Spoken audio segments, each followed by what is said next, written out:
Hello, welcome back to our channel. In today's video, we are going to create a simple and useful contact form using HTML. We will learn how forms work and how to collect data from users' inputs. What is a form?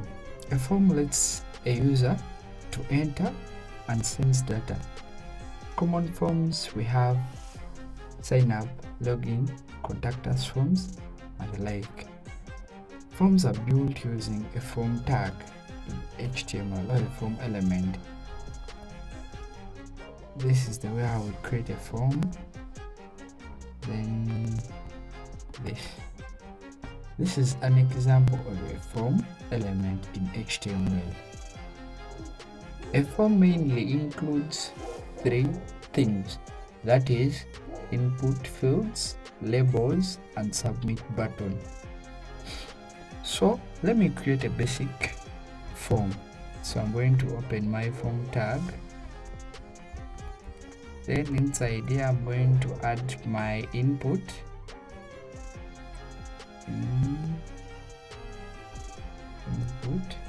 I'm going to give it a type of text. Then I'm going to give it an ID of name. Name.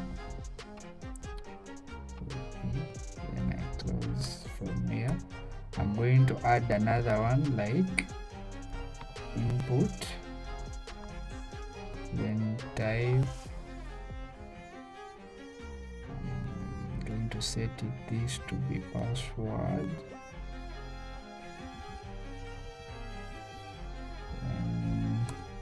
ID.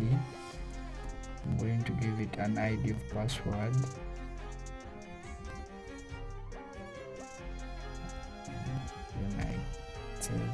Then I'm going to add the submit button. I'm going to say input still, then type submit, and I save. Remember, we are using a live server. To open this form in our browser, I'm going to just click. When I open with live server, it's going to open our form. As you can see, we have two inputs, this first one and this last one, but we cannot identify this is what and this is what. So to identify them with ease, I'm going to add some text here. I'm going to say label, then label for name. I have to set equals then name. Then I close. Then I add the text that will be appearing. I'm going to explain everything, guys, don't worry. Then I close from there. Then I also add another label for the password input, like that. Now we are using this ID in this label to tell this label that you are the label for the input with an ID of name. As you can see here, label for name, and we have our ID here as name. It is the same case for the password. We have label for then password. If I have another input here, let me say email. This is the way how I set its label for email.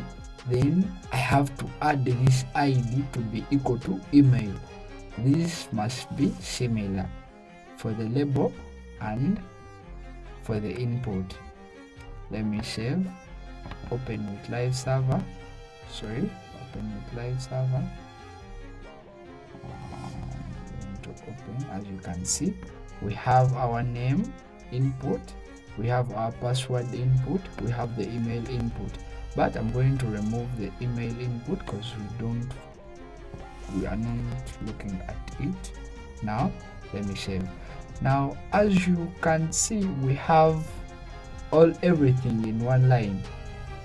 We have name, then input, we have password, input, we have the email input. Let me refresh. Yes, we have name input, the password input, then the button for submit. Now to make this to appear on different lines, I'm going to use a tag called BR or break line. So if I want to break from here to push everything to the next line, I'm going to add this BR, then I save. So for example, we have added a BR between the label and the input for name. When I save and I come back this side, I have to refresh, I have name, then the input below. Let me add another BR from here. Sorry, to say BR. Then let me add also here BR. This means break line. Then I add another BR from here to separate the input for the password with the button. Let me save, then come back this side. I don't know why it's not automatically refreshing, but as you can see, we have everything on different lines. I'm going to add another thing. I'm going to just add a title on this form. Maybe I'm going to call it login. So here I'm going to use my tag, h1 tag. Let me use h2, it's okay. Then I'm going to call this login like this. Then let me save. Then when I come back this side and I refresh, as you can see, we have our basic login form.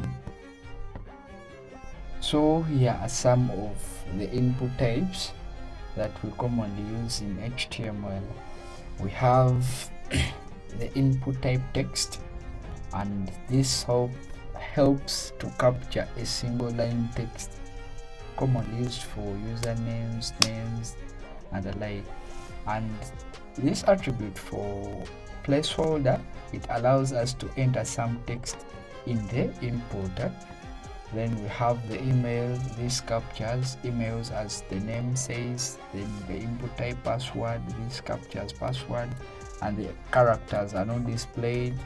We have numbers. This captures only numbers. When you try to type letters, it shows an error, and you can only type in. And you can also set the minimum and the maximum number to submit. Then we have the area, and in the area you can also add this line to add columns, the limit for the columns. You can set the rows and columns as well. We have the checkbox. This allows users to select multiple options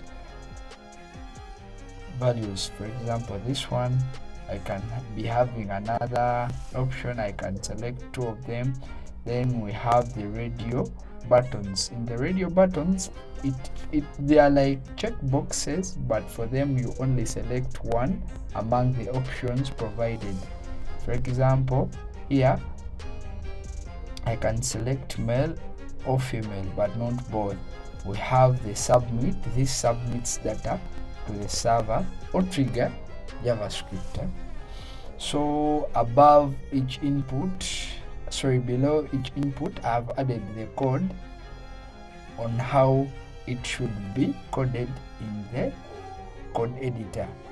We have this code for the radio buttons. We have this. This is the way how we add checkboxes. This is the way how we add text areas. This is the way how we add numbers. This is the way how we add passwords. This is the way how we add emails and the like. So thank you for watching, and in the next video we shall be continuing from here. Please like, subscribe, comment. If you have any questions, comment, and I will leave a link to this page so that you can revisit and see how you can improve. Thank you for watching. Nice time.